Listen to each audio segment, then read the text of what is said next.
दोस्तों इस वीडियो में हम लोग होम गार्ड एग्जाम के लिए टॉप 60 प्लस सामान्य ज्ञान के क्वेश्चंस देखने वाले हैं जो कि आपके होम गार्ड एग्जाम के लिए मोस्ट इंपॉर्टेंट होने वाले हैं। तो वीडियो को आप लोग ध्यान से देखिएगा और ये जितने भी क्वेश्चंस हैं आपके सिर्फ यूपी होम गार्ड एग्जाम के लिए नहीं बल्कि यूपी होम गार्ड कांस्टेबल या फिर यूपी एसआई एग्जाम के लिए भी इंपॉर्टेंट होंगे। तो इस वीडियो को आप लोग ध्यान से देखिएगा और किसी भी क्वेश्चन का आंसर आप पहले चाहते हैं तो कॉमेंट कीजिएगा और अपना स्कोर कॉमेंट कीजिएगा कि 60 में से आप कितने क्वेश्चन कर पाए। टोटल 40 प्लस आपको आने चाहिए, यानी कि आपका स्कोर 40 प्लस ही होना चाहिए। तो आप लोग कॉमेंट कीजिएगा। देखिए इस वीडियो में पहला सवाल आपका है, आरबीआई का मुख्यालय कहां पर स्थित है। दोस्तों आरबीआई का मुख्यालय की बात करें तो इनमें से हो जाएगा ऑप्शन नंबर सी मुंबई में, यानी आरबीआई मुख्यालय जो है इनमें से मुंबई में स्थित है। ऑप्शन नंबर सी बिल्कुल सही जवाब कीजिएगा। तो देखिए आपका अगला सवाल है, भारत में किसे बैंकों का बैंक कहा जाता है। फटाफट कमेंट कीजिए, भारतीय रिजर्व बैंक, भारतीय state bank, central bank of India या फिर बैंक ऑफ इंडिया को। तो भारत में बैंकों का बैंक जो है इनमें से कहते हैं भारतीय रिजर्व बैंक को, यानी कि ऑप्शन नंबर ए बिल्कुल सही जवाब कीजिएगा। और वर्तमान समय में जो भारत का सबसे बड़ा बैंक है वह स्टेट बैंक ऑफ इंडिया है। तो ये भी आप लोग ध्यान में रखिएगा और बैंकों का bank reserve bank of India है। देखिए आपका अगला सवाल है, नीति आयोग का अध्यक्ष कौन होता है। दोस्तों नीति आयोग के अध्यक्ष जो है इनमें से होते हैं भारत के प्रधानमंत्री। ऑप्शन नंबर सी बिल्कुल सही जवाब कीजिएगा, प्रधानमंत्री। चलिए क्वेश्चन नंबर 4 है, मुख्यमंत्री की नियुक्ति किसके द्वारा की जाती है। राष्ट्रपति, प्रधानमंत्री, राज्यपाल या फिर विधानसभा अध्यक्ष के द्वारा। तो इसका बिल्कुल सही जवाब कीजिएगा, ऑप्शन नंबर सी राज्यपाल के द्वारा जो है मुख्यमंत्री की नियुक्ति की जाती है। देखिए क्वेश्चन नंबर 5 पे, लोकसभा का नेतृत्व कौन करता है। तो लोकसभा का नेतृत्व जो है इनमें से करते हैं ऑप्शन नंबर का ए लोकसभा अध्यक्ष, यानी राइट आंसर ऑप्शन नंबर ए रहेगा। चलिए अगला सवाल, संविधान सभा के स्थायी अध्यक्ष कौन थे। दोस्तों संविधान सभा के स्थायी अध्यक्ष इनमें से हो जाएंगे doctor Rajendra Prasad. Option number C बिल्कुल सही जवाब है। चलिए अगला सवाल, लोकसभा के अध्यक्ष को कौन चुनता है। तो लोकसभा अध्यक्ष को इनमें से चुनते हैं लोकसभा के सदस्य। ऑप्शन नंबर बी बिल्कुल सही जवाब कीजिएगा, लोकसभा के सदस्य। देखिए आपका अगला सवाल, भारत के संविधान का निर्माता किसे माना जाता है। तो भारतीय संविधान का निर्माता जो है इनमें से माने जाते हैं B R Ambedkar. Option number B बिल्कुल सही जवाब कीजिएगा, बी आर अम्बेडकर। चलिए अगला सवाल, राज्यसभा के सदस्यों की न्यूनतम आयु क्या है। तो राज्यसभा के सदस्यों की न्यूनतम आयु सीमा जो है इनमें से हो जाएगा 30 वर्ष। ऑप्शन नंबर सी बिल्कुल सही जवाब कीजिएगा, 30 वर्ष। चलिए अगला सवाल, भारतीय राष्ट्रीय कांग्रेस के पहले अध्यक्ष कौन थे। तो भारतीय राष्ट्रीय कांग्रेस के पहले अध्यक्ष बने थे इनमें से हो जाएंगे W C Banerjee. Option number C बिल्कुल सही जवाब कीजिएगा, डब्ल्यू सी बनर्जी, जो कि भारतीय राष्ट्रीय कांग्रेस के पहले अध्यक्ष चुने गए थे।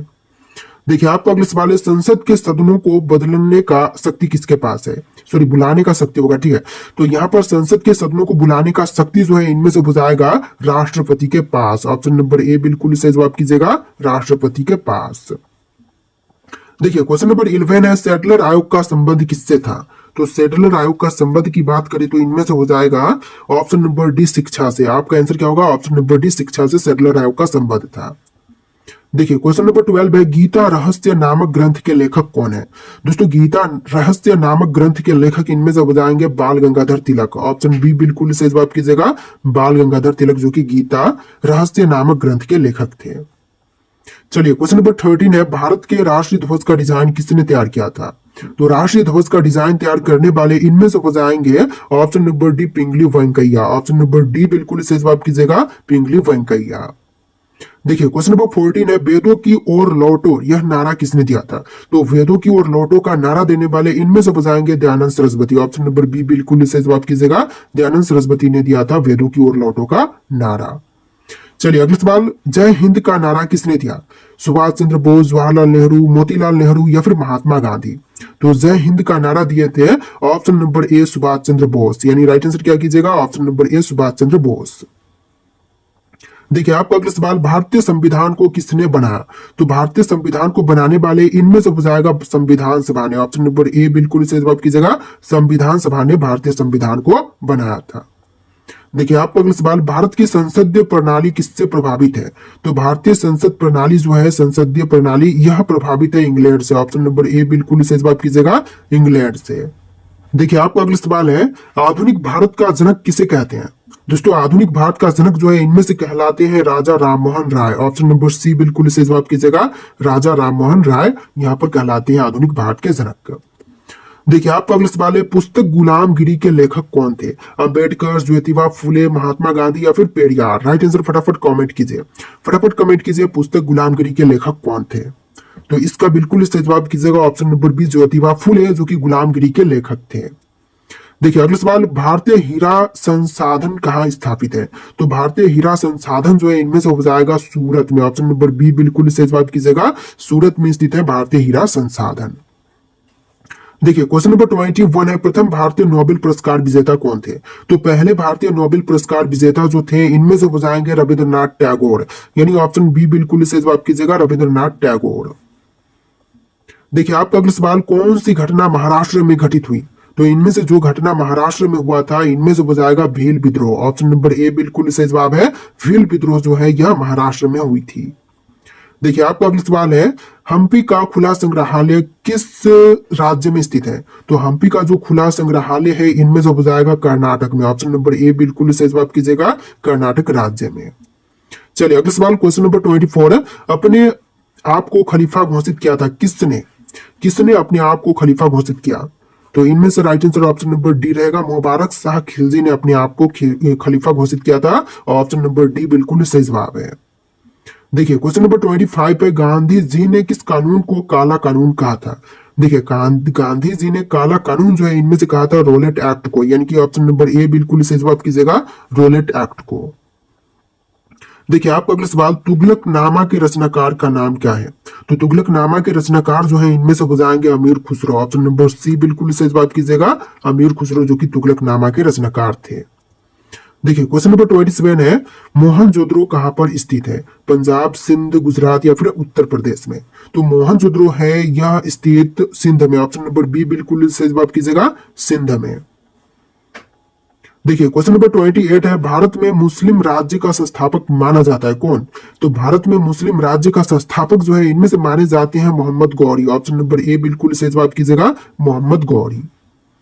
देखिए आपका अगला सवाल है, गायत्री मंत्र की रचना किसने की? तो गायत्री मंत्र की रचना किया था विश्वामित्र ने, ऑप्शन नंबर बी बिल्कुल सही जवाब कीजिएगा, विश्वामित्र जो कि गायत्री मंत्र के रचयिता हैं। देखिए क्वेश्चन नंबर 30 है, खजुराहो स्थित मंदिरों का निर्माण किसने किया?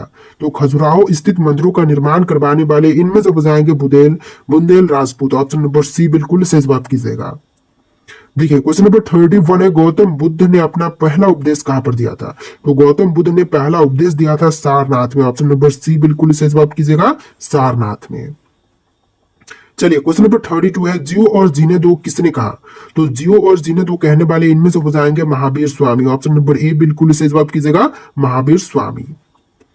देखिए क्वेश्चन नंबर 33 है, राष्ट्रीय विकास परिषद का अध्यक्ष कौन होता है? तो राष्ट्रीय विकास परिषद के अध्यक्ष होते हैं प्रधानमंत्री, ऑप्शन नंबर ए बिल्कुल सही जवाब कीजिएगा, पीएम जो कि राष्ट्रीय विकास परिषद के अध्यक्ष होते हैं।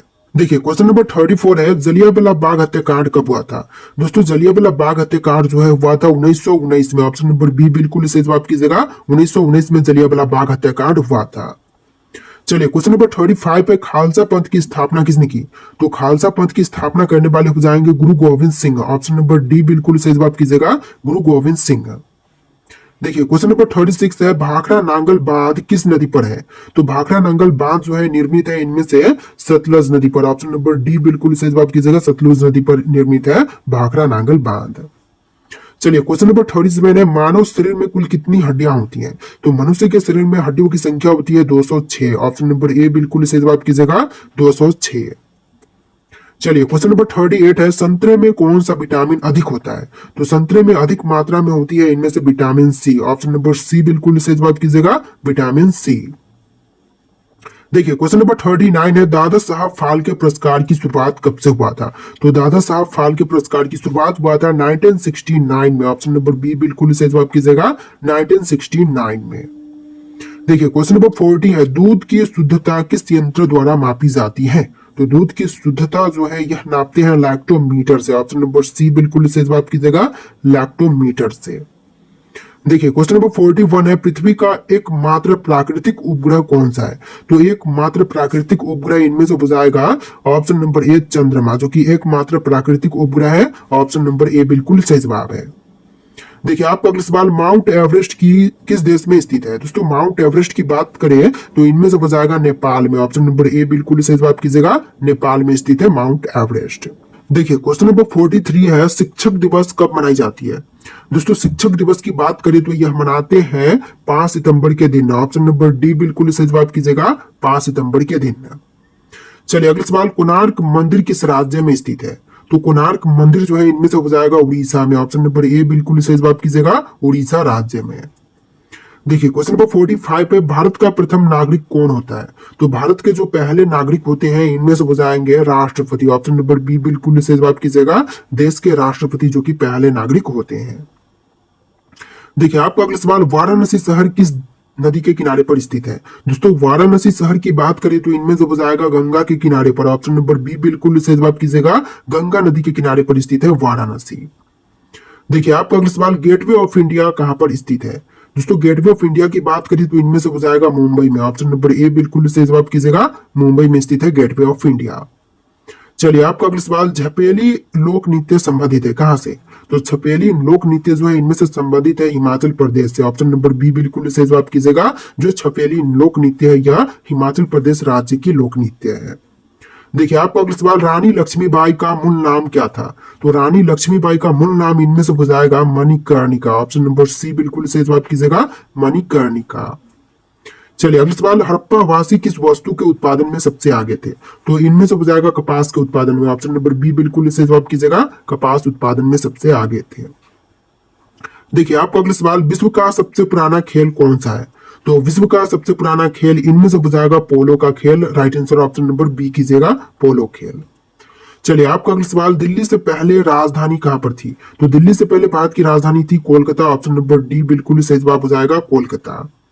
चलिए आपका अगला सवाल, महाराष्ट्र राज्य की राजधानी क्या है? तो महाराष्ट्र की राजधानी मुंबई हो जाएगा। ऑप्शन नंबर बी बिल्कुल सही जवाब कीजिएगा, मुंबई। देखिए आपका अगला सवाल, लखनऊ किस नदी के किनारे पर बसा हुआ है? तो राइट आंसर कीजिएगा ऑप्शन नंबर डी, गोमती नदी के तट पर बसा हुआ है लखनऊ। चलिए अगला सवाल, भारत के राष्ट्रीय मिठाई का नाम क्या है? तो राष्ट्रीय मिठाई इनमें से हो जाएगा option number D, jalebi. Jalebi जो कि भारत का राष्ट्रीय मिठाई है। ऑप्शन नंबर डी बिल्कुल सही जवाब कीजिएगा। देखिए अगला सवाल, संयुक्त राज्य अमेरिका का राष्ट्रीय खेल क्या है? तो संयुक्त राज्य अमेरिका का राष्ट्रीय खेल इनमें से हो जाएगा बेसबॉल। ऑप्शन नंबर डी बिल्कुल सही जवाब कीजिएगा, बेसबॉल। चलिए अगला सवाल, स्वर्ण मंदिर कहां पर स्थित है? दोस्तों स्वर्ण मंदिर की बात करें तो इनमें से हो जाएगा अमृतसर में। ऑप्शन नंबर बी बिल्कुल सही जवाब कीजिएगा, अमृतसर में स्थित है स्वर्ण मंदिर। देखिए आपका अगला सवाल है, 2.5 दिन का झोपड़ा मस्जिद कहां पर स्थित है? दोस्तों 2.5 दिन का झोपड़ा मस्जिद की बात करें तो इनमें से हो जाएगा फतेहपुर सिकरी में। ऑप्शन नंबर सी बिल्कुल सही जवाब कीजिएगा, फतेहपुर सिकरी में। चलिए आपका अगला सवाल, दुनिया में सबसे तेज चलने वाली पक्षी कौन सी है? तो विश्व में सबसे तेज चलने वाली पक्षी जो है इनमें से हो जाएगा बाज। ऑप्शन नंबर ए बिल्कुल सही जवाब कीजिएगा, बाज जो कि विश्व में सबसे तेज चलने वाली पक्षी है। देखिए आपका अगला सवाल है, भारत में कुल कितने राज्य हैं? इसका राइट आंसर आपको कमेंट करना है 28, 29, 32 या फिर 36। देखिए इस वीडियो में टोटल 60 प्लस सामान्य ज्ञान के क्वेश्चंस थे। आपका स्कोर कितना हुआ यहाँ पर आप लोग कमेंट कीजिएगा। 60 में से कितने क्वेश्चन आप कर पाए हैं आप लोग राइट आंसर कमेंट कीजिएगा। चलिए इस वीडियो में टोटल 60 प्लस क्वेश्चन थे। इस वीडियो को लाइक करके चैनल को सब्सक्राइब कीजिएगा। मिलते हैं नेक्स्ट वीडियो में।